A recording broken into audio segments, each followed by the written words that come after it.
नमस्कार विद्यार्थी मित्रांनो, स्वागत आहे पीआर डिकोड या यूट्यूब चॅनलमध्ये.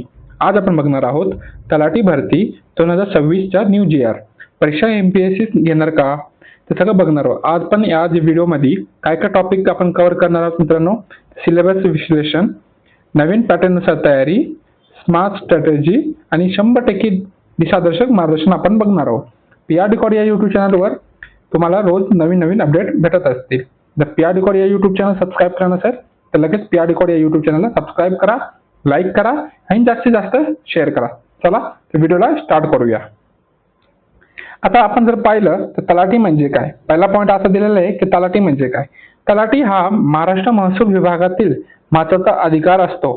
गावातील काय तर जमीन नोंदणी, 7/12 उतारा, फेरफार, पीक नोंद, महसूल वसुली, सरकारी योजना माहिती ही सर्व कामे तलाठी पाहतो.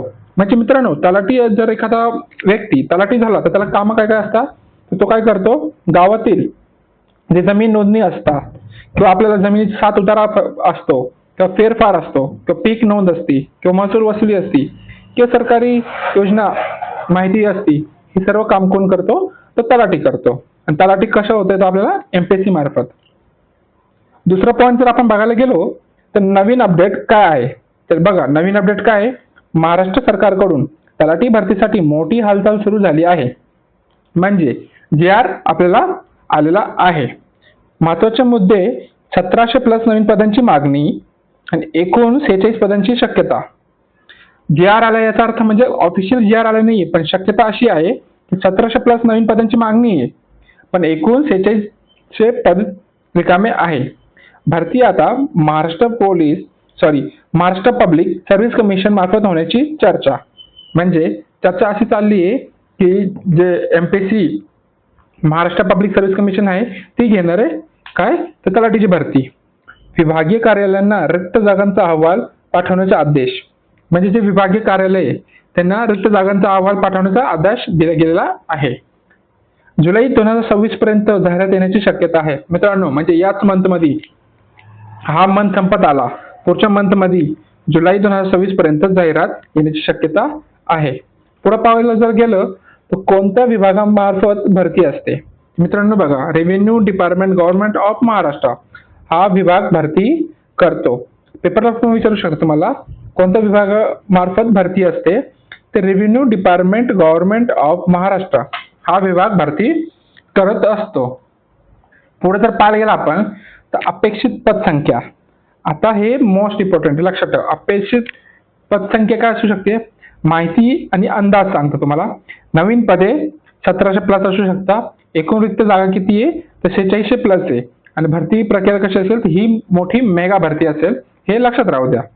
पुढे जर पाहायला गेलं आपण तर शैक्षणिक पात्रता आणि सर्वात इम्पॉर्टंट पॉईंट आहे म्हणजे शैक्षणिक पात्रता काय असू शकते. तर बघा शैक्षणिक पात्रता काय असेल, तलाठी उमेदवारासाठी कोणत्याही शाखेचा ग्रॅज्युएट, म्हणजे जो मुलगा ग्रॅज्युएशन झाला असेल, ज्यांनी ग्रॅज्युएशन केलं असेल, मग तो आर्ट्स कॉमर्स सायन्स कोणत्या फील्डमध्ये असो, तो एलिजिबल आहे पेपर देण्यासाठी.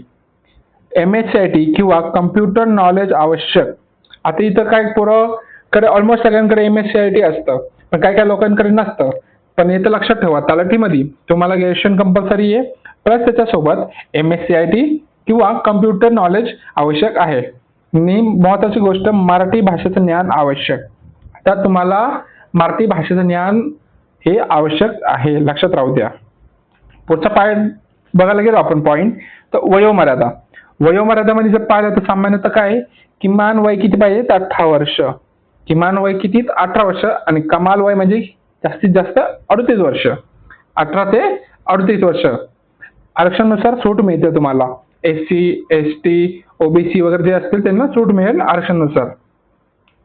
परीक्षा पद्धत, एक्सपेक्टेड एक्झाम पॅटर्न कसा असेल, परीक्षा पद्धत कसं असेल तर मॅथमॅटिक्स मध्ये किती 50, जनरल नॉलेज मध्ये किती तर 75, एकूण रिझनिंग 75, एकूण किती तर 200 गुणांचा मार्क असेल. सॉरी मित्रांनो, इथं मला मार्क्स टाकलं नाही मी. मॅथमॅटिक्स मध्ये 50 असेल, जनरल नॉलेज मध्ये सांगतो तुम्हाला, रिझनिंग मध्ये 75, एकूण 200 गुणांचा मार्क असेल. म्हणजे 75 मार्क हे आणि 50 हे किती झाले मित्रांनो? 125. म्हणजे जनरल नॉलेज तुम्हाला किती मार्काचा असेल तर ते 75 मार्काचा असू शकतो. Online CBT exam. पुढे जर पाहायला गेलं तर अभ्यासक्रम काय मित्रांनो? तर मराठी मध्ये काय काय येणार आहे तुम्हाला? व्याकरण, समानार्थी शब्द, विरुद्धार्थी शब्द आणि वाक्यप्रचार हे मराठीमध्ये विचारले जातात. इंग्लिश मध्ये काय विचारणार तुम्हाला? Grammar, vocabulary, sentence correction. Mathematics मध्ये काय विचारणार तुम्हाला मित्रांनो? Percentage, ratio, profit loss, time work आणि सिम्प्लिफिकेशन हे तुम्हाला विचारले जातील. जनरल नॉलेज जर बघायला गेलं आपल्याला, जनरल नॉलेज मध्ये महाराष्ट्राचा भूगोल, इतिहास, चालू घडामोडी, पंचायत राज, शासन योजना हे विचारले जातील. आणि पगार किती मिळतो? सर्वात महत्त्वाचा मुद्दा म्हणजे पगार किती मिळतो. तर तलाठीचा पगार किती असतो मित्रांनो? 25,500 ते 81,100 पर्यंत असू शकते. 25,000 ते बेसिक पे असतं. यामध्ये बेसिक पे काय? DA, HRA, सरकारी भत्ते समाविष्ट असतात. एवढा पेमेंट असतो मित्रांनो, लक्षात राहू द्या. निवड प्रक्रिया कशी असते? निवड प्रक्रिया ऑनलाईन एक्झाम घेतं, ऑनलाईन एक्झाम प्रमाणे होते, डॉक्युमेंट व्हेरिफिकेशन होतो आणि फायनल मेरिट लिस्ट लागते. तलाठीचे मुख्य काम कोणते? तलाठीचे मुख्य काम काय आहे? मग स्टार्टिंगला सांगितलं, सातबारा उतारा, जमीन नोंदणी, पीक पाहणी, महसूल वसुली, शेतकरी माहिती आणि सरकारी योजनांची अंमलबजावणी करणे. जर शेवटचं पाहायला गेलं मित्रांनो, अर्ज कुठे करायचा? तर ऑफिशियल वेबसाईट आपल्याला माहिती आहे, महाराष्ट्र रेव्हेन्यू डिपार्टमेंटमध्ये एक्सपेक्टेड ऍप्लिकेशन पोर्टल, महाभूमी किंवा महाराष्ट्र गव्हर्नमेंट रिक्रुटमेंट पोर्टल या लिंकवर तुम्ही वेबसाईटवर हे करू शकता. मित्रांनो, आज हे होतं छोटीशी एक इन्फॉर्मेशन आणि खूप महत्त्वपूर्ण. जर व्हिडिओ आवडला असेल तर PR Decode या यूट्यूब चॅनलला सबस्क्राईब करा, जास्तीत जास्त लाईक करा आणि शेअर करा. भेटूया पुढच्या व्हिडिओमध्ये. जय हिंद, जय महाराष्ट्र.